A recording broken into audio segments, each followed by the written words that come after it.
Question: what happens when we die? Is there an afterlife? The confounding age-old question. You may have already formed an opinion on the answer to that question. Many people reject the idea that there is an afterlife. Either the shortcomings of world religions or the lack of scientific evidence are often cited. Then you have people who do believe in an afterlife as taught by their religion, whether it be reincarnation, heaven, hell, paradise, Valhalla, Mecca, or spirit realm. So what do you believe? Personally, I do believe in an afterlife, but the beliefs I hold on the subject don't quite fit into either of the above categories. That being said, I'd like to address directly first those who do not believe in an afterlife. But the rest of you don't go away just yet. Some of this may apply to what I want to direct towards you as well. I understand how easy it is to look to science and academia and reason that there is no God, or that, at the very least, proof of God. I understand how easy it is to look to the religions of the world and deduce that the gods of the holy books are inadequate and flawed. So where does that leave us? Speaking from my own experience, it leaves us in a cold, uncaring, lifeless universe full of dead matter and unexplained energy that is slowly fizzling out of existence. Granted, that is a very simplistic and somewhat unfair description of the materialist, reductionist, scientific view of the world. It still allows for endless wonder, beauty, and awe. But to me, it still feels lacking. The facts don't care about your feelings. Well, that is true, but so is the reverse. Feelings don't care about your facts. Wait, don't check out just yet. Let me explain. How many times have you seen the facts change? How many times have we discovered new data and subsequently had to change what science considers the truth?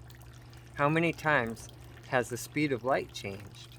And I almost guarantee that our current calculation is incorrect. It is a simple fact. Science is fallible. To me, it seems that the major flaw in science isn't its fundamentals. Rather, the flaw is in our imperfect nature. We let other motives besides truth dictate our scientific catalog of knowledge. Ego and money are the culprits, on the more innocent side. We also tend to make a lot of mistakes. We also have senses that are easily fooled. On top of all of that, our brains, logic, reasoning are all at times easier to fool than our senses. My point in all of this isn't that science is useless or untrustworthy or unimportant. My point is that we need to recognize that our ability to use science is incapable of answering the harder problems of reality. We may need to turn to other places for more pieces of the puzzle. The more we learn, the more we find out how little we really know. If we have to rely on pure data, logic, facts, and formulas to learn the secrets of the universe, then all the time that the universe has left isn't enough. So where does that leave us now? Nihilistic despair and purposelessness? One of the multitude of world religions, or one of the few major world religions? If you are atheist or agnostic, you most likely have inspected these religions and rejected them for any of many possible good reasons. Many of them are the same reasons I gave above as to why science is fallible. Corruption and entropy are the culprits on the side of human error, if you consider God to be a possibility but reject religion. Fallacies in logic and inconsistencies are the culprits for rejecting religion and God on the basis of science or logic. Once again, I agree, but I make the same argument for religion, God, as I do for science. There is some value in religion in general, and as for the existence of God, the absence of evidence is not the evidence of absence. I can't possibly be right about everything. I'm just doing the best I can to make sense of this experience we call the universe. I can't promise you that my ego has not clouded my judgment in any area. The ego is tricky like that. But I can promise you that I will not knowingly lie to you, or be insincere or disingenuous in any way. My only motivation is to speak my truth, and most importantly, to spread love. Finally, a question or two for you to ask me. What is this afterlife that I believe in? What, if anything, does religion have to do with it? The truth is, and I know this is anticlimactic, but I won't answer those questions. This is figuratively literal, but I have no answers for you, only questions.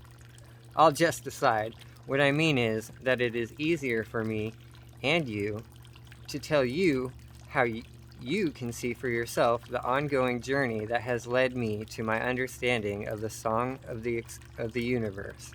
I will explain the steps I took that have reignited my spark for life and restored my hope in humanity. Every journey of 1,000 miles begins with a single step. True enough. But what of all the steps leading up to mile zero of the journey? Are they not responsible for bringing you to the beginning of your journey? There I go again with the questions. Let's pick the somewhat arbitrary point of this journey, my birth, as the first step. I say it's arbitrary because this story happens to end in the same place it begins. That makes it a circle, and circles don't really have a starting point, but it will suffice. As your birth is also a good starting place for this journey, I am inviting you to take for yourself. I was born to Christian parents. The year and location don't really matter. The point is that I was raised with relatively strict Christian beliefs. I was taught that those beliefs were the final say in truth, and all other contradictory beliefs or evidence were the product of ignorance or Satan, or both. This, I'm sure, is a fairly common experience for many people, at least where I'm from. Growing up, as I was being indoctrinated, I distinctly remember being forced to accept certain beliefs that screamed to something inside me as being very wrong. I was told that I had to have faith because I was just an immature kid and that there are things that even adults can't comprehend about God. But the Bible is His divine word. Even though other Christian faiths had perverted their versions of the Bible, my parents was the one and only. But that screaming never went away. That thing inside me told me that those beliefs were so wrong. It was like the words themselves were screaming out, "Lies! Wrong! Untrue!" I say it never went away, but it was suppressed as my psyche developed while being actively indoctrinated more than three times 7 days a week, and passively in every other moment of life. Being raised that way wasn't all psychologically damaging. I learned many useful things, and without it, I would be a different person today. Since there is no way to know if I would have been a better person or not had things been different, and I feel good about where I am now, I have to admit it served me well. In addition to that, I was fortunate enough to have parents who were truly loving towards me, and they are really trying to be good people. Since this was before the internet and I wasn't much into reading, as I felt I did enough of that with the Bible, I wasn't exposed to much of anything really. My parents never owned a radio, and the only thing we watched were TV programs that my grandmother recorded for us. Mainly Jeopardy, Wheel of Fortune, and Star Trek The Next Generation. Some Murder, She Wrote, and Columbo thrown in for good measure. Once puberty hit, I stopped watching TV with my family in favor of playing Nintendo, my first video game system.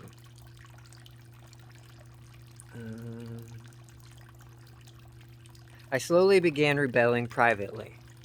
Teenage hormones sparked seeds of dissent, and exposure to music showed me that there were other people who reject the wrong ideas of both religion and government institutional propaganda, rhetoric, and dogma. Some of my peers also identified with the various renegades of the music community, and that reinforced rebellion. I got into punk rock music, Started drinking, smoking pot, then cigarettes, and eventually experimenting with ecstasy, cocaine, opium, ketamine, mushrooms, and meth once, mistaking it for coke.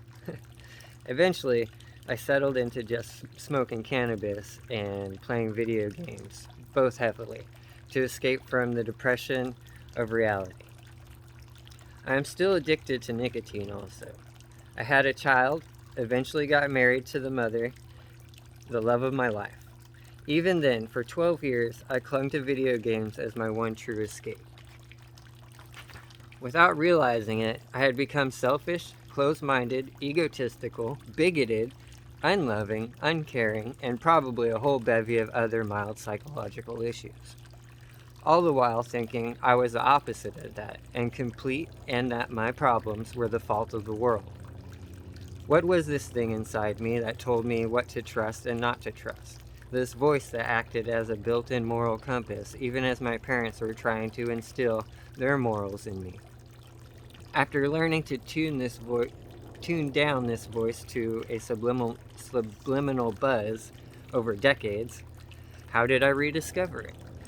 My love for my wife and child are major factors in my shift in outlook and practice of life. But that alone wasn't enough. My life felt oppressive and unbearable. Despite having love and responsibility as my core motive, I was doing a terrible job at it. My wife, thankfully, has inhuman patience and on multiple occasions laid bare her insecurities and pleaded with me to give my family the attention it desperately needed. She directly pointed out that after my kid was in bed, all I did was play video games, which made her feel lonely, isolated, neglected, and unloved. Never wanting to have hurt her, I eventually realized that I had to pretty much give up gaming due to my addictive personality. That was only part of the key to fixing myself, and it is not necessary for everyone. For me, though, it was crucial. Just quitting gaming didn't magically fix my relationship or open my mind and heart. We continued to struggle along as we both had and have major issues to deal with. Admitting that I had one issue and realizing that I had the ability to fix it opened my eyes to the possibility that maybe I had more to learn and fix about myself. That is when I discovered YouTube. I didn't start using YouTube as a therapist or role model. I was seeking entertainment since I could barely stand television programming. I at first just watched videos about gaming, comedy, and whatever caught my eye that came up randomly. Then I discovered there were informative and educational videos that were not only somewhat enjoyable to watch, but were also teaching about things that either just aren't taught in school or my education just neglected. Some of those gaps were the fault of the educational system, and some were the fault of what my parents' belief system values. Still, all the educational videos on YouTube now and yet to come aren't enough to fix the issues I was struggling with. One thing I learned that I think was crucial for me in finding the next stepping stone was confirmation bias and also cognitive dissonance. So I started watching videos that I thought I would most likely disagree with. For the most part, they would just make me angry. But I was finding useful information occasionally as well. I took a couple years of searching to find that next step. In that time, I learned a lot about my many subjects and collected a lot of data. None of it really helped. Then one day, I came across a video with an ambiguous title and a thumbnail portrait of someone who I would stereotype as ignorant and hateful. To top it all off, the look on his face was almost a caricature of disgust and incredulity. To my surprise, this person is 1,000% more intelligent, informed, and progressive than I was, and I agreed with almost 100% of every video. They earned my respect with consistent wisdom and open-mindedness, and helped me realize that I was biased and closed-minded in certain ways. I realized that I was kind of an authoritarian. Then came the next and probably most important step in my journey. You can skip all that other stuff as long as you're willing to be open-minded and relearn what you have learned. Keep in mind, I had already been exposed to the thing I was about to rediscover that changed my life. The difference was that I was more mature, I was more open-minded, and I was seeking some kind of answer that I felt deep down really was out there. What else could satisfy this nagging feeling that there is a missing piece of the puzzle? I clicked on a video of a doctor giving a lecture about an experience he had. He was talking about the time he died and continued to stay conscious, and to top it all off, came back after being resuscitated with information he didn't have previously and, and had no access to during. Some of the things he described sounded so cliche, like corny sayings you read on greeting cards, or we say to each other to sound deep. Things you hear all your life and dismiss as idealistic, or childlike, or even weak.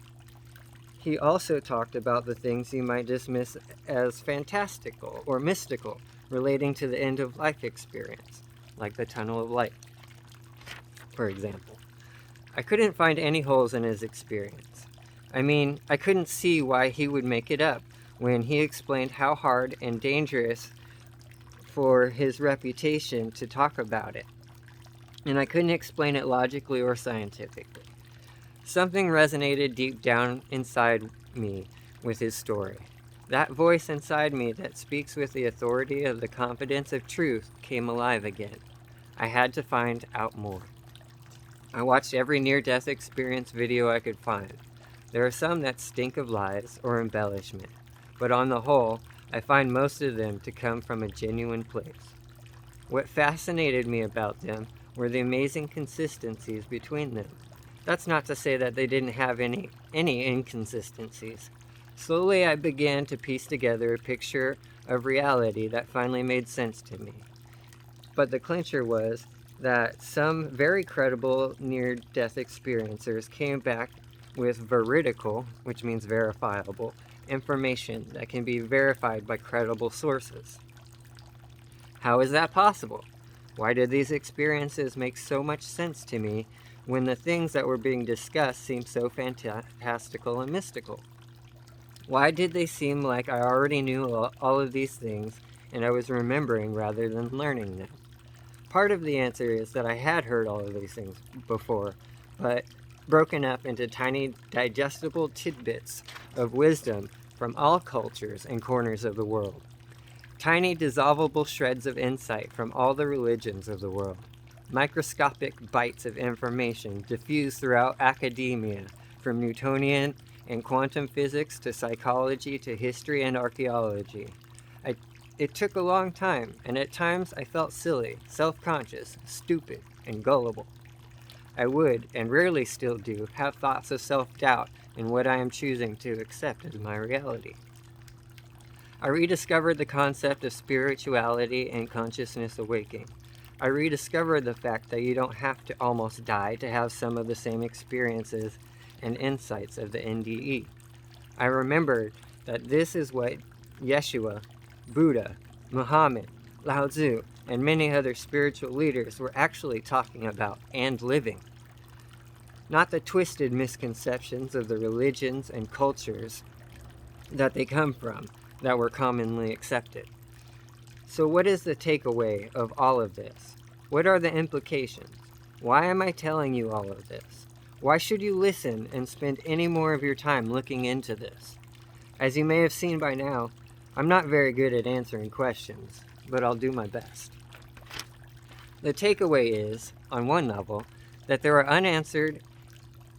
answers and techniques out there. You already know them. The key to remembering them is to open your heart, mind, and ears to love. You will develop a solid sense of discernment and truth. You will discover peace and hope. There is a war on truth and consciousness, and our egos are the perpetrators. No harm can come from learning about messages of love. Dear readers, or listeners, I truly love you all. I would appreciate nothing more than if just one of you takes the steps and joins me on this quest. Here are the tools that I found to be integral to my ongoing awakening. A thirst for knowledge and peace, curiosity and innocence, love of love. You have all of these things, but they need to be nurtured for them to be impactful to your life. Feed the peaceful wolf inside you. An open mind and heart. These things need to be reawakened inside you, since the drudgeries of society are so good at putting them to sleep. With an open heart and mind comes clarity and peace, comes the ability to consider things in a new and multiple perspectives. Watching Russell Brand have a very public spiritual transformation caught my attention. Learning about fundamentals of Newtonian and quantum physics. Learning about history that does not get the attention it deserves in school. These things gave me a pool of data to reference against the more esoteric beliefs among the spiritual community. YouTube channels. Bo the Fifth Column. Buddha at the Gas Pump. IAMS. TEDx Talks. TED Talks were very useful to me. The Taoist book, The Book of the Way by Lao Tzu. The Upanishads, the Bhagavad Gita, the talks of Alan Watts and Terence McKenna. Multicultural music, psychology, philosophy, mathematics, entomology, all hold keys to understanding. Eventually, you may want to check out the YouTube channel, Giving Voice to the Wisdom of the Ages, but you should probably wait until you have comfortably settled into your journey before getting into that one. Remember to use your own discernment. Develop it. Take what resonates with you and leave the rest. You will find that the way you think will shift and you will find peace. I know what it is like to be religious, to be atheist, to be agnostic. I have been all of these things and found them lacking and unsatisfactory. I choose unconditional love unconditionally. Thanks for watching and listening.